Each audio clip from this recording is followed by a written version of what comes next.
गेले 2 दिवस कोल्हापूर जिल्ह्यामध्ये आणि विशेषतः धरण परिसरामध्ये पावसाची प्रमाण वाढलं आहे।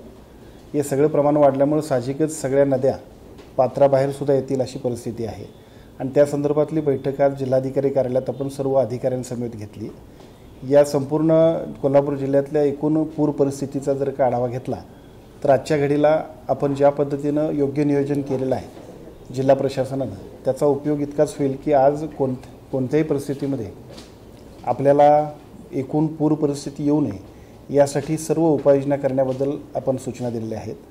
मला असं वाटतं की या सर्व सूचना देत असताना एका बाजूला सद्यस्थितीमध्ये आणखीनही 2 दिवस पुराच्याबद्दल पाऊस अजून सुद्धा पडेल अशा पद्धतीची परिस्थिती आहे। समजा पाऊस वाढला तरी सुद्धा सर्व अधिकाऱ्यांनी आपले हेडक्वार्टर सोडायचं नाही। स्थानिक पातळीवरच्या सर्व नागरिकांना सुद्धा आपण विनंती करतोय की विनाकारण घराबाहेर पडण्यापेक्षा आपण आपल्या घरीच राहा आणि सुरक्षित राहा अशा पद्धतीची विनंती सुद्धा सर्व प्रशासनाच्या वतीने करण्यात येते। सर्व अधिकारी आपल्याला ज्या सूचना देतील, शासकीय यंत्रणा ज्या पद्धतीची सूचना देतील त्याचा फक्त आपण सगळ्यांनीच त्याचं पालन करावं अशा पद्धतीची विनंती सुद्धा आपण करतोय। महापूर येण्यामध्ये कोल्हापूरच्या 2 गोष्टी महत्त्वाच्या आहेत। एका बाजूला पावसाचं प्रमाण प्रचंड वाढतंय आणि दुसऱ्या बाजूला खालच्या बाजूला असणाऱ्या आलमट्टीनं सुद्धा जर काही पाण्याचा विसर्ग सोडला नाही तर मग त्या पाण्याचा सगळा तुंब येतो आणि शिरोळनंतर साहजिकच आपल्या सगळ्यांना सुद्धा त्याचा फटका बसतोय।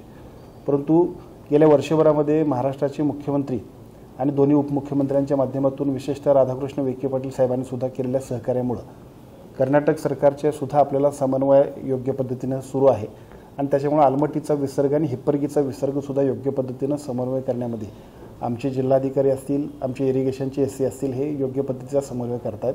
त्यामुळे तोही पाण्याचा विसर्ग योग्य पद्धतीने पुढे चालू आहे। फक्त विनंती इतकीच आहे की प्रशासनाने दिलेल्या सूचनांचं आपण पालन करूया। ज्या सूचना आपण देतोय त्याचबरोबर तिथल्या अधिकारी सुद्धा आपल्याला त्या ठिकाणी उपस्थित असतील, आपल्याला सूचना देतील। माझी विनंती एवढी आहे की पाऊस आणखीन 2 दिवस जरी वाढला तरी सुद्धा योग्य त्या उपाययोजना करण्यासाठी प्रशासनाची यंत्रणा सज्ज आहे। फक्त आपण सर्वांनी सुद्धा या पावसामध्ये विनाकारण बाहेर पडू नये आणि शासनाच्या सर्व नियमांचं पालन करावे अशा पद्धतीनं कोणत्याही परिस्थितीत या एकूण महापुराच्या किंवा पुराच्या परिस्थितीला सुद्धा योग्य पद्धतीने आपण सामोरं जाणार आहोत। असेच नवनवीन विषय ऐकण्यासाठी लाईक, सबस्क्राईब आणि बेल आयकॉनवरती क्लिक करा।